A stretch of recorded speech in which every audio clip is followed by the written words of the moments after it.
Jai Shri Krishna, everybody. So today I'm going to do the presentation on Ashtanga Yoga. So why Ashtanga Yoga? Because since we are all in the path of spirituality, in the path of reaching our true nature, I wanted to take up this part where our sage Patanjali has given us the right way on how to go about it. So first prostrations to sage Patanjali.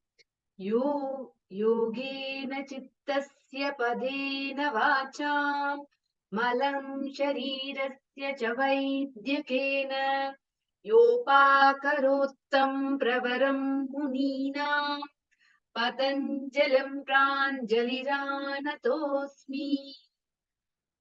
So this is the meaning of the prostration. And moving ahead, so why Patanjali? Patanjali Yoga Sutra is first divided into 4 parts: the Samadhi Pada, Sadhana Pada, Vibhuti Pada, and Kaivalya Pada. So today, in this presentation, I'm not going to go ahead with everything. First, let us need to know something very interesting. What is it? Do we know who we are? When somebody asks us, or when we ourselves introspect, we think we are the body, isn't it? I am the body, Kritika. And then moving ahead, if you further introspect much, then we think ourselves to be the mind. Might be there are 2 parts of the mind, the thinking mind or the emotional mind. We think sometimes intellectually, then the intellectual mind, or sometimes we are emotional, either happy, sad, or worried. So that is emotional mind. So we either we first think ourselves as body, then moving ahead, we think ourselves body and mind. And then uh, a wise question now is, when you go in a car, you think yourself to be the car? I don't think so. We think ourselves to be the car.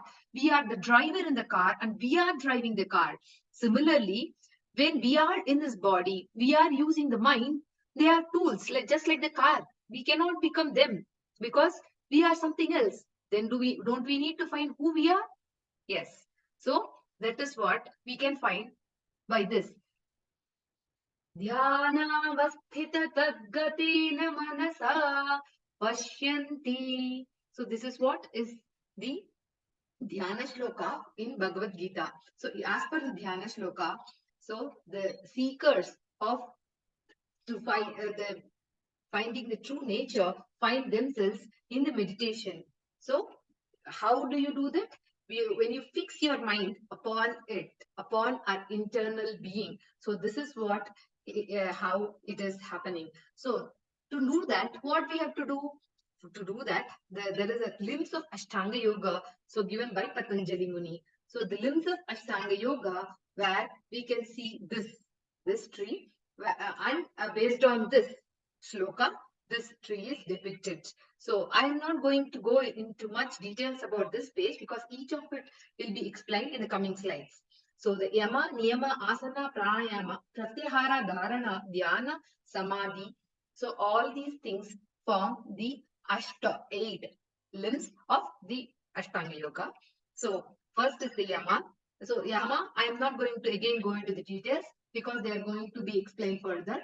So first, let us quickly see ahimsa, satya, asteya, brahmacharya, and aparigraha are the 5 yamas which have to be followed. So the shloka related to that is given here. And the next is the niyama. Niyama is again will be explained further. So I'll quickly go through them. It in gist, purification, content, austerity, profound religious meditation on the Supreme Lord. So all the recommended behaviors which are called as the niyama. Moving ahead, okay. So many think that yoga is just asana. It is not that. So now you can find out that first we should have yama, we should do yama, and then we should follow niyama. Only then we can move to asana. So once you are fit, and I'm not saying only then, you should follow yama niyama along with asanas. Just asanas is just an exercise for your body, which will be only for this sharira in this birth, but it will not give you fruitful for the next birth, because as per Hindu Dharma, we are not only in this birth, we continue to live, even it is said by Lord Krishna in Bhagavad Gita. So the asana is needed, but before that, we should have ourselves purified with with the yama and niyama. So moving on, after asana is the pranayama. So pranayama, we already have a beautiful verse in Bhagavad Gita as well. So which I have quoted here. So how we have to do the this we will study in our level 4. So I do not want to get into the details of it. So once you do the pranayama with the right amount of inhalation, holding, exhalation, and then holding it. So there are many types of techniques. We need a guru in order to do the right way of pranayama, and each pranayama will give us a different experience altogether. Based on the experience, we need to do it based on the part of the time, either in the morning or in the evening, or based upon your health condition. We need to follow the pranayama. Once you follow the pranayama, what will happen? The flow of inhalation and exhalation will be sama, equal. Why you should need it? Only when your breath is under your control, your mind can be brought under your control. Only when your mind is brought under your control, then all your input and output organs can come under control. That's what is called as pratyahara. What is pratyahara? Once your pranayama is your prana is ayama, that is input and output is equal, then you move on with the sense withdrawal, because now you need to be careful that you're like a tortoise. You need to remove your limbs inside, and we should be attentive when there is any enemy through the input organs. We should not get attracted and go towards it, because the world will deceive you through all this. So that is why pratyahara is important. So moving ahead is the dharana, where you need to have the concentration. Now you have the right breath in and out. You have your input organs under your control. Moving ahead is the concentration of your mind. So now your mind is the next enemy, where you get all these aversions and attractions or repulsions. So once you have the contemplation in your mind, keeping it in one place, one of them is japa. Once you do that, you will have your mind sharp and concentrated. Once you have a sharp and concentrated mind, you can now be fit for the meditation. In the seat of meditation, you are ready with the pranayama, you are ready with the dharana, you are ready with the pratyahara, and then the dharana. After that, in the seat of meditation, again, this we have already studied in our 6th chapter. Our Rashmi Didi has taken it beautifully, that how we have to do. So we need to keep our mind in the quietude place and keep the intellect firm. So having kept the intellect firm, the mind gets established inside our own true nature. So that is what is the dhyana. Once you have your true found your who you are, then is it enough? No, because out of the meditation also you need to be established. Once you open your eyes, again you interact with the world. So in order to interact with the world, there also you need to have a balanced mind. So this also we have studied in Bhagavad Gita 6th chapter. So brushing up again on that, we should always keep the mind balanced. That is what a yogi will do. So because the controlled mind will only attain peace. So abiding in that controlled mind, we should culminate in total liberation, even when we are opening your eyes and working or doing any kind of activity, interacting with the world. So this is what, friends, is about the Ashtanga Yoga.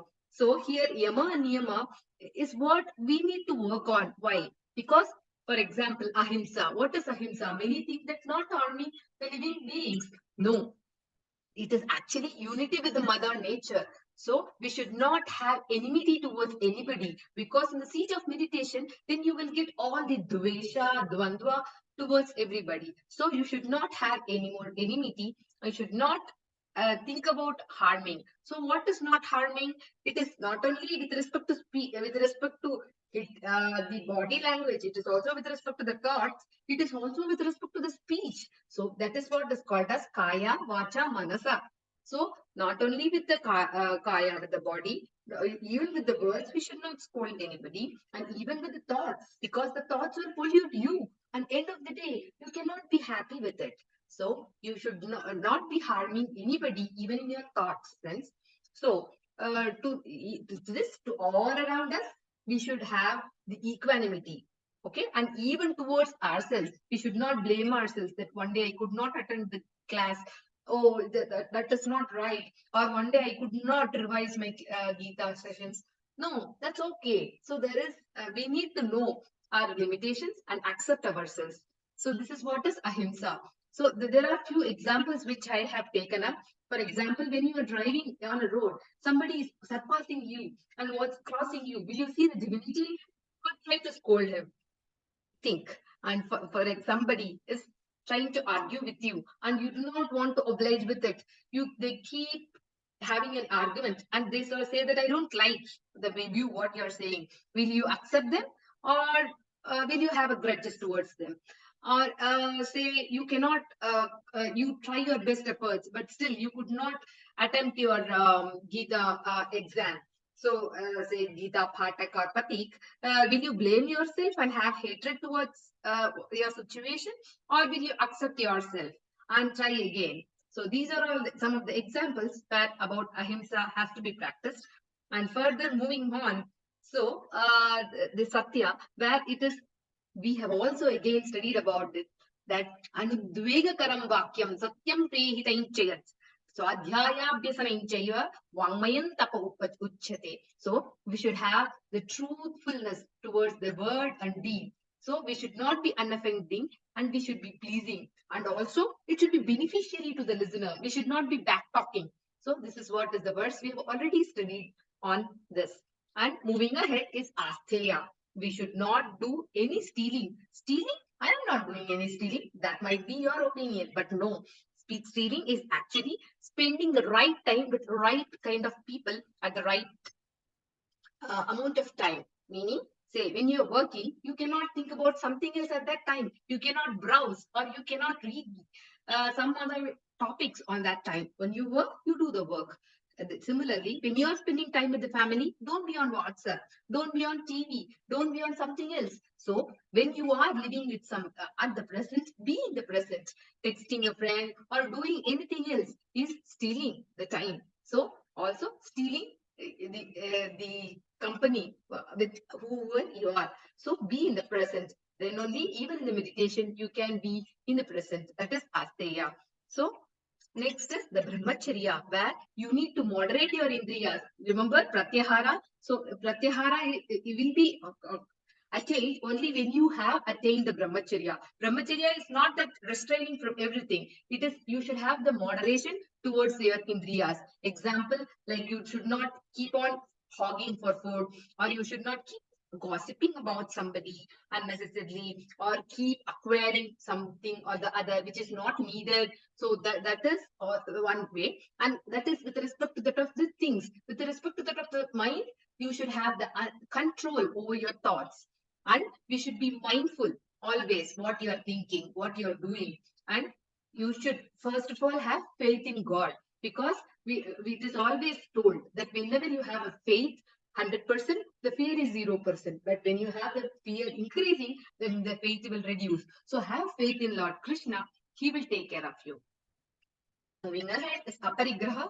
That is, you should not be greedy. You may think I'm not greedy, but still think ahead. Again, I'll tell you where you are greedy. For example, if you are keep acquiring things and keep hogging for it and keep having it at home for a long time and you're not using it, do you think it is needed? No, you should immediately either give away or you should reuse it. So the nature produces for enough. So we have sufficient for everybody's need, not for everybody's greed. That's what Mahatma Gandhi ji said. So we should live as per your need, and we should not keep doing online shopping, or we should not keep doing any other wasting of money or time on that. So we should produce more than what we consume. It should be our policy, and also we should give more than what we take. That is what is aparigraha. So we live simply without that is will give you peace, and then that will make you to even go to your nature soon. First, now we are moving ahead with niyama, which is cleanliness. What is niyama? Which is first one is saucha. You may think that keeping your surroundings, keeping your house clean, yourself clean is enough. No, we should reduce, reuse, and recycle. That is, We should take care of our nature because we are in the top cycle. We have so many below us. So we should know to take care of our nature. And also, we should have inward cleanliness. Only then we can succeed in finding our nature. That is through our thoughts, through our words, and also through our actions. And we should be mindful of what is entering into our mind while we are reading something or when we are watching something. We should be thinking that whether it is really needed for me at this point of time. If it is not, you should not read that because it will enter into you at the seat of meditation. It will come and it will disturb you. So you cannot have dharana, you cannot have dhyana. So you be mindful of what you are watching or what you are reading. And next is the contentment. You should be contented with whatever you have without the expectation of the result. This is what is the equation of happiness. Number of desires fulfilled should be totally zero. Only then the number of the number of desires entertained should be totally zero. Only then happiness can be infinity. Remember, friends, whatever may be in the quotient, whatever may be, so the denominator should always be zero. Only when the denominator is zero, you can have infinite happiness. So you need not want to always entertain your desire. Put a question to your mind. Do you really need it? If it says no, then do not go for it. So, and next, so this is also very important. We always criticize, condemn, and complain. Instead of that, try to replace the criticism with acceptance. Try to replace condemning people and their concepts with adjusting them, and try to stop complaining about nature, about person, people. Instead, appreciate them. That will give you more happiness. And the austerity is what is needed for each and everyone. What is austerity? We should have a complete right routine. So only then we will have the right amount of discipline in our life. So all not only this, we should have the walk tapas. What is walk tapas? We should stray what is true. We know this. Manaprasada samyatvam maunamatma vigraha bhavasaushudhirityeta tapomanasamuchyate. We have studied even this. So that is what we need to follow. And the swadhyaya is the self-study. We are doing it with Gita Paribar. We should continue doing it. And not only that, we should listen to the Vivechana classes, comprehend the meanings of it, so absorb in it. So the result is our thoughts, words, and actions get unified, and we will never have any more confusion in our mind. Finally, and the last but not least, we should have the Ishvara Pranidhana, that is complete devotion and absolute surrender to the God. We should have empathy towards everybody, and not only towards everybody, towards everything, whatever God has given. And we should never have any unpleasant exchanges with others. So understand that I am just the nimitta matram. I'm just an agent to God, and I am not doing anything. It is Him who is doing it. Thanks for listening towards me. Hari Om, Jai Shri Krishna.